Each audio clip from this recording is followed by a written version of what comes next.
Walk me through what a proper installation would look like, starting from the tear off to the final inspection. What are the key things that make a proper roof installation a good quality? Yeah, that's a great question. And I'll try to hit the high points. Absolutely. Yeah. Because we could talk about this for hours.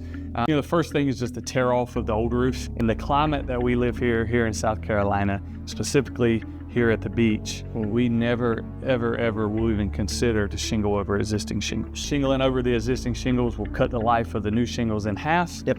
It doesn't give us a chance to repair any rotted decking. And then another factor is your nail security. If going through an additional layer of shingles, the nails won't be able to grab as properly as they should. The second one, I would say just all of the manufacturer specifications as far as the accessories go. So some of those being like the underlayment. It says that in Horry County, you have to install the underlayment to be in double layer fashion. Again, without getting into the weeds, that's just a newer code requirement that somebody from out of town that's here for a season or a storm may not be aware of. You've also got like your drip edges, your starter strips. All of these are the pieces of the recipe that we talked about that play a very, very important role.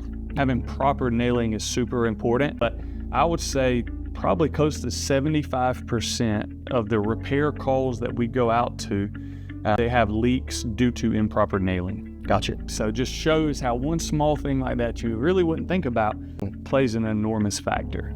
We want to make sure that the roof is ventilated properly, but proper ventilation is crucial to getting the amount of life that you should out of your next roofing system. And then the last one I'll just say, I think, is the cleanup, right? It's one thing that we pride ourselves on. There is going to be a mess. While the roof's being torn off, there's a mess everywhere. But such a messy process, absolutely. There's thousands of pounds of shingles coming off the roof and thousands of nails. However, that proper cleanup periodically as well as at job completion is super important. A lot of our homeowners have pets. They also have young children that run around barefooted, right? So proper cleanup is something that I would argue is extremely important.